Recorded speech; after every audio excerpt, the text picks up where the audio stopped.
आपल्या विविध मागण्यांसाठी हजारो मराठा बांधव शहरामध्ये मुंबईमध्ये पोहोचलेले आहेत। या आंदोलकांची कोंडी व्हावी यासाठी तेथील हॉटेल बंद करण्यात आलेली आहेत।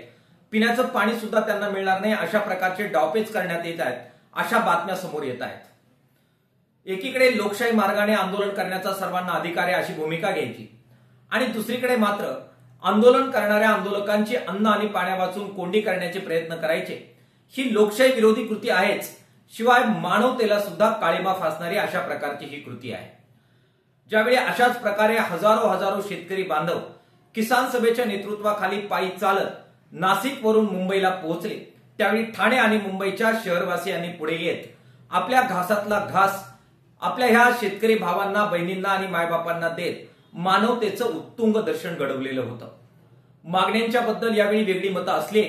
तरी सुद्धा मानवतेबद्दल आपली वेगळी मतं असू शकत नाही ही भूमिका लक्षात घेत मार्क्सवादी कम्युनिस्ट पक्षाच्या वतीने आम्ही शहरवासियांना आवाहन करतोय की त्यांनी पुढे यावं, वेगवेगळ्या राजकीय पक्षांनी सुद्धा पुढे यावं आणि गावगाड्यातून शहरामध्ये आलेल्या या आंदोलकांना अन्न आणि पाण्या वाचून त्यांची कोंडी होणार नाही यासाठी सहकार्य करत आपल्या घासातला घास आणि पिण्याचं पाणी यांना देऊ करावं, अशा प्रकारचं आवाहन मार्क्सवादी कम्युनिस्ट पक्षाच्या वतीने आम्ही करतो आहोत। सरकारने सुद्धा अन्न आणि पाणी याला शस्त्र न बनवता आंदोलकांबरोबर चर्चा करावी, त्यांच्या मागण्या समजून घ्याव्यात आणि योग्य तो तोडगा काढत संबंध महाराष्ट्रभर एक चांगलं राजकीय संस्कृतीचं दर्शन घडवण्याची संधी त्यांनी दवडू नये, अशा प्रकारचं आवाहन मार्क्सवादी कम्युनिस्ट पक्षाच्या वतीने राज्य सरकारला आम्ही करतो आहोत।